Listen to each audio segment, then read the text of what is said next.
Class 12th, welcome back to my channel.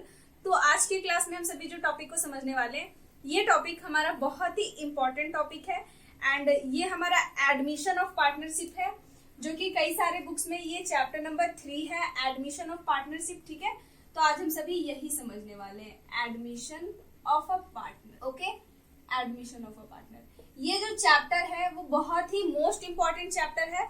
आपको सबसे अधिक टाइम, ऐसे तो अभी आपका टर्म 1 में है ये चैप्टर, तो इससे आपका एमसीक्यू बेस्ड क्वेश्चंस आएंगे, बट एडमिशन का कॉन्सेप्ट अगर आपका क्लियर है तो आप समझ जाइए कि इससे आपका रिटायरमेंट एंड डेथ का भी कॉन्सेप्ट आपका इससे क्लियर हो जाएगा। ठीक है, इसीलिए कहा जाता है कि एडमिशन को आपको बहुत ही अच्छे तरीके से समझना है एंड इसका सारा बेसिक आपको आने चाहिए।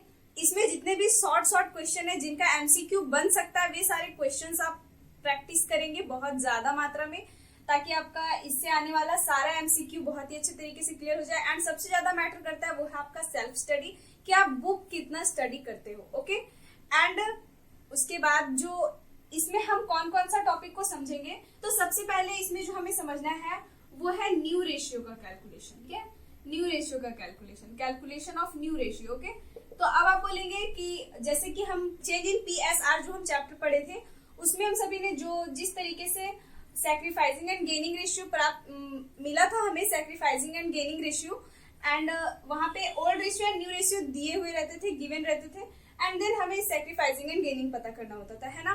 बट इन एडमिशन हमें बस ओल्ड रेशियो दिया रहेगा एंड जो न्यू पार्टनर आएगा वो कितना शेयर लेगा, कितना हिस्सा लेगा वो फर्म में प्रॉफिट का, वो दिया रहेगा, एंड उनसे हमें पता करना होगा न्यू रेशियो का कैलकुलेशन करेंगे। उसके बाद हम सैक्रिफाइस को पता करेंगे। ठीक है, ये हो गया हमारा।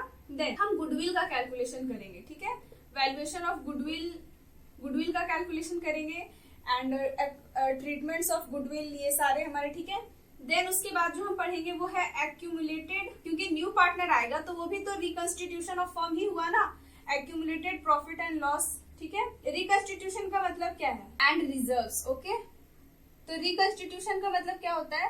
तो रिकंस्टिट्यूशन का मतलब है साझेदारी का पुनर्गठन। ठीक है, मतलब रिकंस्टिट्यूशन मतलब ही होता है पुनर्गठन। तो पुनर्गठन कब कब होंगे? ठीक है, तो पुनर्गठन कब कब होता है? तो सबसे पहले पुनर्गठन तब होगा एडमिशन के टाइम पे होगा, रिटायरमेंट, डेथ, या फिर जब पार्टनर्स का शेयर के बीच में चेंजिंग हो तो होगा। ठीक है, तो इसीलिए कहा जाता है कि जब रिकंस्टिट्यूशन होगा तब हमें रेशियो कैलकुलेशन करना होगा, गुडविल कैलकुलेशन करना होगा, एक्यूमुलेटेड प्रॉफिट्स एंड लॉस का हम करेंगे। उसके बाद हमें इसमें भी रिवैल्यूएशन अकाउंट इसमें भी हमें बनाने होंगे। ठीक है, revaluation of assets and liabilities, इसमें भी हमें पढ़ना है। ठीक है, एंड उसके बाद जो हमारा टॉपिक रह जाएगा बैलेंस शीट। इसमें तो बैलेंस शीट ऐसे बनाने के लिए बोलता नहीं है, बैलेंस शीट ये ऑप्शनल है हमारा, देखा जाएगा जैसा सिचुएशन होगा, उसके बाद हम बैलेंस शीट को अगर बोला जाए तो हम करेंगे। ठीक है, देन उसके बाद हमारा आ जाता है क्वेश्चंस, जो चैप्टर में क्वेश्चंस गिवन होंगे। ठीक है, तो अभी मैं बस इन सभी का कॉन्सेप्ट बताऊंगी, उसके बाद आप क्वेश्चन को खुद से सॉल्व करना। कॉन्सेप्ट मैं इसलिए बताऊंगी क्योंकि रिटायरमेंट मतलब एडमिशन जो चैप्टर है ये बहुत ही बेसिक चैप्टर है। ठीक है, एडमिशन का कॉन्सेप्ट क्लियर होने से ही हमारा रिटायरमेंट का कॉन्सेप्ट एंड डेथ का कॉन्सेप्ट होगा, जो कि हमारा टर्म 2 में बहुत ही अच्छे तरीके से आने वाला है, रिटायरमेंट एंड डेथ। ठीक है, तो उसका कॉन्सेप्ट आना चाहिए एंड उसमें तो हमें सारे क्वेश्चंस को भी सॉल्व करने होंगे, इसीलिए अभी से हमें प्रिपेयर होना होगा अपने आगे वाले टर्म के लिए भी। ठीक है, तो टर्म 1 के साथ साथ टर्म 2 को भी लेते चलो। टर्म 1 में एमसीक्यू आ रहा है तो एमसीक्यू तो स्टडी करना ही है, साथ ही साथ क्वेश्चन भी सॉल्व करो, जिससे कि आपका टर्म 2 जो है वो बहुत अच्छे से हो जाए। ठीक है, तो सबसे पहली बात, अब हम इसका कुछ ना बेसिक बातों को समझ। सो यस, अब मैं आपसे ये समझना चाहती हूँ कि जब भी कोई भी फर्म हो, ठीक है, कोई भी फर्म हो, उसमें अगर कोई न्यू पार्टनर आ रहा है तो ये बेनिफिट है पुराने पार्टनर्स के लिए या लॉस? तो कुछ लोग कहेंगे बेनिफिट है, कुछ लोग कहेंगे लॉस है। तो मैं आपको बता दूं कि अगर डायरेक्टली देखा जाए तो एक तरह से उन्हें, जो ओल्ड पार्टनर्स होते हैं, उन्हें लॉस होता है। लॉस कैसे होता है कि मान लेते हैं कि ए एंड बी जो है वो पार्टनर्स थे। ठीक है, एंड इनका प्रॉफिट शेयरिंग रेशियो 1:1 है। ठीक है, 1:1 उनका प्रॉफिट शेयरिंग रेशियो है। तो पहले अगर प्रॉफिट हो रहा था, ठीक है, तो हम मान लेते हैं कि प्रॉफिट पहले जो है वो 100 रुपीज जो है वो प्रॉफिट हो रहा था। ठीक है, तो इसे 100 रुपीज, इस 100 रुपीज को ए एंड बी जो है वो डिस्ट्रीब्यूट करेंगे, तो दोनों का क्या हो जाएगा, 50 रुपीज ए को एंड 50 रुपीज बी को। ठीक है, 50-50 रुपए ए एंड बी दोनों डिस्ट्रीब्यूट कर लेंगे 1:1 का रेशियो में, इक्वल रेशियो में। बट यहाँ पे सोचने वाला बात ये है कि ए और बी के अलावे अगर मान लेते हैं कि उनका फॉर्म में जो है वो सी आया है, सी का एडमिशन हुआ है, ठीक है, तो अब क्या होगा, तो ये सी भी, ये 100 रुपए में ए को भी हिस्सा मिलेगा, बी को भी हिस्सा मिलेगा एंड सी को भी हिस्सा मिलेगा। मान लेते हैं कि 1:1 का रेशियो में हिस्सा मिल रहा है। ठीक है, तो इनका जो शेयर हो जाएगा वो ये 50 से कम हो जाएगा एंड 100 को आप डिवाइड कर लो, 100 को डिवाइड कर लो 3 से, तो आपका यहाँ पे 33.33 इस तरह से आते चला जाएगा। ठीक है, तो यहाँ पे शेयर क्या हो जाएगा, तो ए का भी हो जाएगा 33.33, बी का भी 33.33 एंड सी का भी 33.33, ये चलता ही रहेगा। ठीक है, तो अप्रोक्सीमेशन कर लेना इस तरीके से। तो जो 50 पहले शेयर मिल रहा था ए को, अब 33 मिलेगा, तो इसमें जो इसे 17 रुपीज का लॉस हुआ है वो कहाँ गया, ये ए का 17 रुपीज कहाँ गया, तो ए का 17 रुपीज सी आया, तो सी को भी देना पड़ा। बी का भी 17 रुपीज कम हो गया, कैसे, तो क्योंकि सी आया न्यू पार्टनर, तो सी को देना पड़ा। ठीक है, इसीलिए बोला जाता है कि एडमिशन होने पर प्रॉफिट का लॉस होता है ओल्ड पार्टनर्स को। ठीक है, ओल्ड पार्टनर्स को जो है वो कम प्रॉफिट मिलने लग जाता है। बट ये तो डायरेक्टली अगर प्रॉफिट का बात करें तो प्रॉफिट तो कम होता ही है। ठीक है, प्रॉफिट तो कम होता ही है न्यू पार्टनर के आने से, बट एक तरह से तो जो न्यू पार्टनर आएगा वो कैपिटल लेके आएगा अपने साथ। फ्री में तो एंट्री मिलेगा नहीं उसे बिजनेस में, तो उसे बिजनेस में बनाए रखने के लिए, उसे बिजनेस का एक पार्टनर बनने के लिए, क्योंकि जब फर्म स्टार्ट हुआ होगा तो ए भी कैपिटल लगाया होगा एंड बी भी कैपिटल लगाया होगा, एंड अभी सी आकर के बस प्रॉफिट ले ले, ये तो पॉसिबल नहीं है ना, उसे भी तो कुछ अमाउंट देना ही पड़ेगा। अपना तन और मन लगाने के साथ साथ उसे धन भी लगाना पड़ेगा, है ना, तो उसे कैपिटल लेके आना होगा। एंड कैपिटल लाने के साथ साथ तो वो पार्टनर जो आएगा वो कुछ स्किल भी लेके आएगा काम करने के लिए, एंड उसका कुछ मार्केट वैल्यू भी होगा, जो गुडविल जिसे बोलते हैं। ठीक है, तो गुडविल भी अपना लाएगा एंड कैपिटल भी लेकर के आएगा पार्टनर। तो इस तरीके से पूरे फर्म के लिए कैपिटल का बेनिफिट, गुडविल का बेनिफिट, वो पार्टनर आएगा काम तो करेगा ही, उसका बेनिफिट, बट डायरेक्टली देखा जाए तो प्रॉफिट का कमी होता है। ठीक है, तो इसीलिए ए मतलब कि जो ओल्ड पार्टनर्स होते हैं,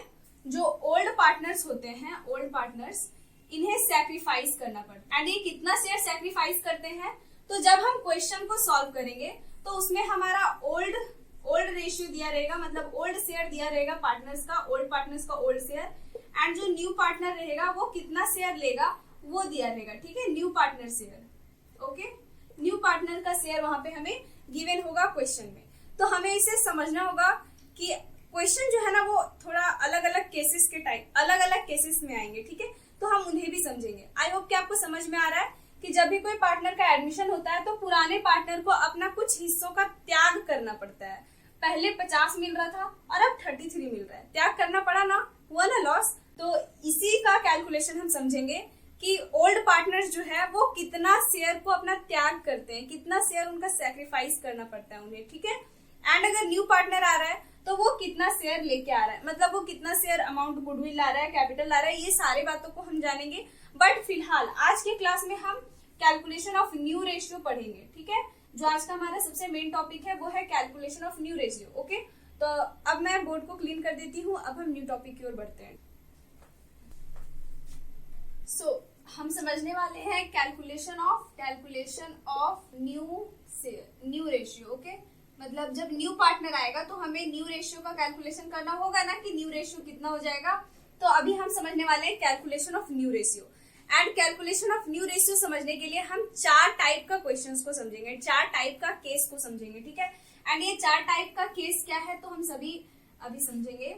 सबसे पहला केस है कि जब पार्टनर का, व्हेन न्यू पार्टनर का केवल उसका शेयर दिया रहेगा। ठीक है, when new partners share is given. ठीक है, मतलब कि कोई भी पार्टनर आ रहा है तो उसका कितना शेयर वो लेगा फर्म में, वो दिया हुआ रहेगा। ये नहीं दिया हुआ रहेगा कि जो पुराने पार्टनर्स हैं वो अपने हिस्से में से कितना हिस्सा उसे दे रहे हैं, ये नहीं दिया रहेगा, बस दिया रहेगा कि जो न्यू पार्टनर आ रहा है वो कितना हिस्सा ले रहा है। ठीक है, सेकंड जो है वो है कि जब पार्टनर का न्यू शेयर के साथ साथ हिस्सा भी दिया रहेगा, पुराने पार्टनर कितने सैक्रिफाइस कर रहे हैं ये भी दिया रहेगा। ठीक है, तो यहाँ पे हो जाएगा हमारा सेकंड केस।